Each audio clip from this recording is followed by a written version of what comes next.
अस्सलाम वालेकुम। आज की वीडियो बहारिया मकई में फास्फोरस के इस्तेमाल के हवाले से है। फास्फोरस नाइट्रोजन के बाद दूसरा बड़ा अहम ग़िज़ाई जुज़ है जिसकी पौधे को ज़्यादा ज़रूरत होती है।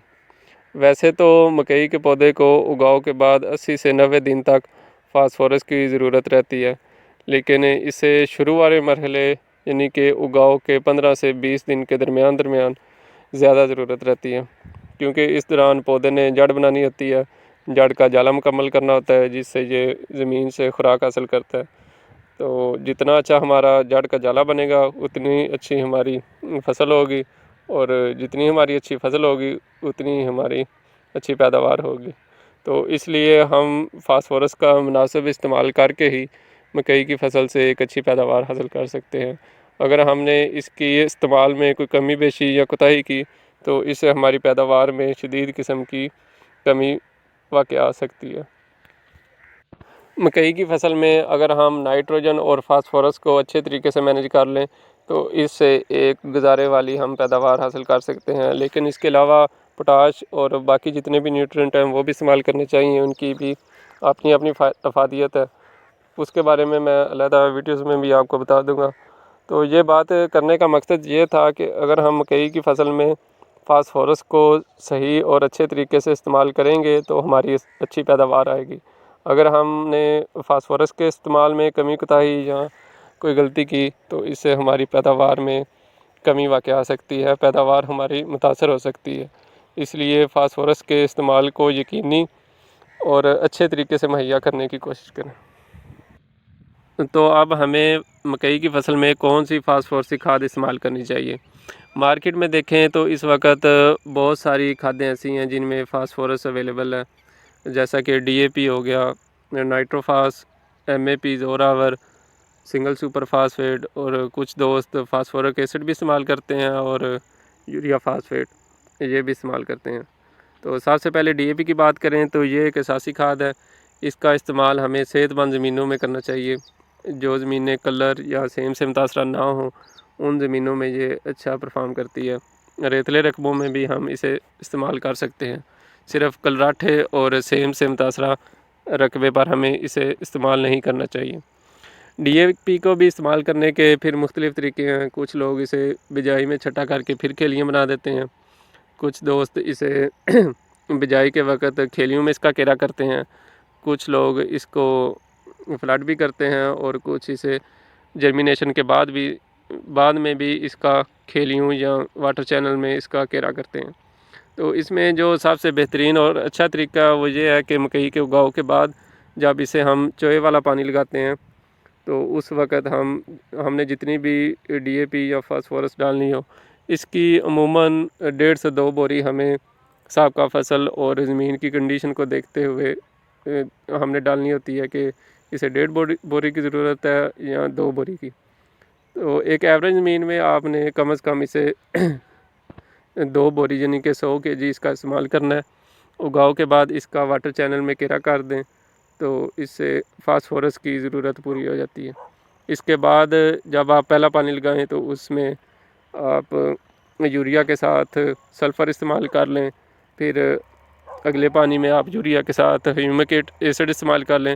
तो इस तरह मुख्तलिफ़ चीज़ें इस्तेमाल करने से ये आखिर तक पौधे को अवेलेबल रहती है और इसका इस्तेमाल भी अच्छा हो जाता है।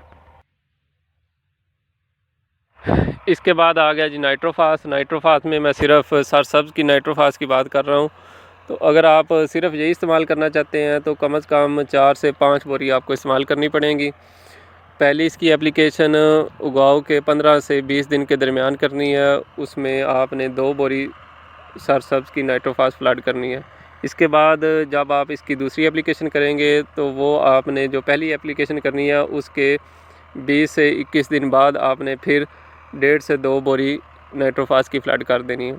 और इसी तरह जब आपने टेस्लिंग पर इसे आखिरी खाद देनी होती है तो उसके साथ 1 से 1.5 बोरी, अगर आपने दूसरी एप्लीकेशन में इसे 1.5 बोरी इस्तेमाल किया है तो आखिरी में भी 1.5 इस्तेमाल करेंगे। अगर दूसरी एप्लीकेशन में आपने 1 बोरी इस्तेमाल की है तो फिर आखिर में भी 1 ही कर लें, तो 1 से 1.5 बोरी कर लें तो गुजारा हो जाएगा।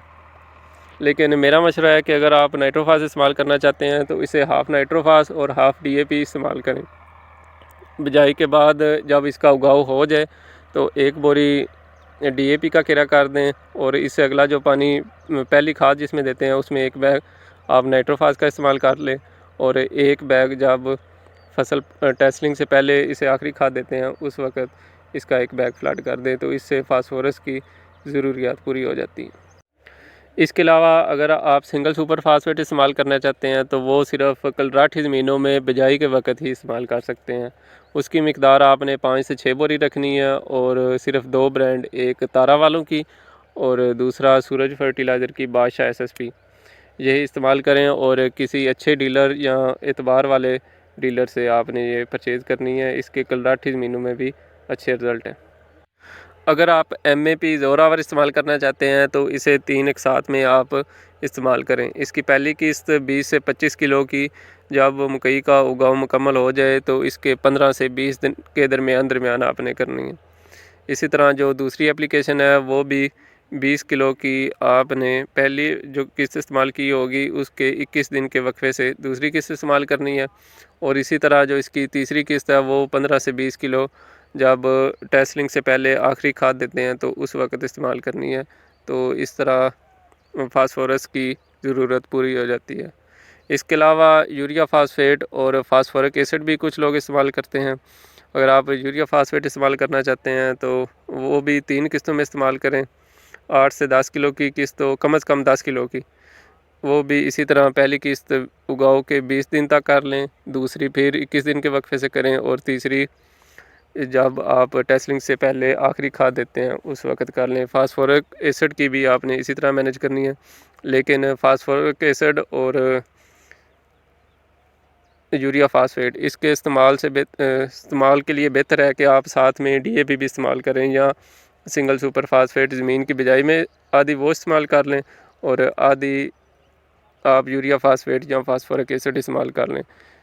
तो ये कम्बिनेशन आप इस तरह बना सकते हैं कि बिजाई के वक्त आप एक बोरी DAP दे दें, और 21 दिन बाद आप एक किस्त यूरिया फास्फेट इस्तेमाल करना चाहते हैं तो उसकी कर दें। अगर आप फास्फोरिक एसिड इस्तेमाल करना चाहते हैं तो उसकी कर दें, और इसकी जो दूसरी किस्त आपने इस्तेमाल करनी है वो टेस्लिंग से पहले जो आखिरी खाद देते हैं उस वक़्त एक 8 से 10 किलो की यूरिया फास्फेट की और इसी तरह फास्फोरिक एसिड की आप इस्तेमाल कर सकते हैं। तो इससे जो फसल की फास्फोरस की ज़रूरत है वो पूरी हो जाएगी। तो इनमें से आप फास्फोरस का कोई भी सोर्स और कम्बिनेशन इस्तेमाल कर सकते हैं अपने साबका तजर्बे और ज़मीन की साख्त को देखकर।